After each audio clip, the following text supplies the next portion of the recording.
తిన్నాయి. మీ వల్ల ఎన్టీఆర్ దెబ్బతినలేదా? మీ వల్ల నేను దెబ్బతినలేదా? రోజా దెబ్బతినలేదా? పార్టీలో జగన్ గారు తినలేదా? భారతమ్మ గారు తినలేదా? మీరు సాగించిన అకృత్యాలు, అరాచకాలు, అన్యాయాలు అన్నీనా? తప్పులన్నీ మీరే చేస్తారు. పోలీసుల మీద మీరు చేసిన దాడులు ఎంత భయంకరమైనవి! అవేమీ కేసులు లేవు, అన్నీ కొట్టేయించుకుంటారు. ఈరోజు ఒక్క మాట అన్నందుకు, తనకు వద్దన్నందుకు తీసుకెళ్ళి ఎక్కడో కడప జైల్లో పెడతారు. ఎంత దారుణం! 65 ఏళ్ల వయసున్న మనిషిని అప్పుడు కూడా అంతేగా. మీకు న్యాయం ఎక్కడుంది? 75 ఏళ్ల వయసు ఉన్నటువంటి వ్యక్తిని ఆ రోజు అన్యాయంగా దించి ఆయన ప్రాణాలు పోవటానికి ఆ రోజు కారకులయ్యారు.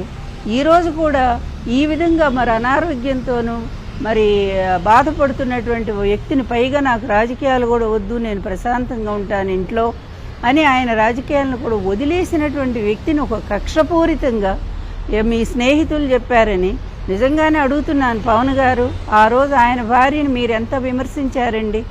ఆయన భార్య పాపం ఇంట్లోంచి ఎప్పుడన్నా బయటకు వచ్చిందా?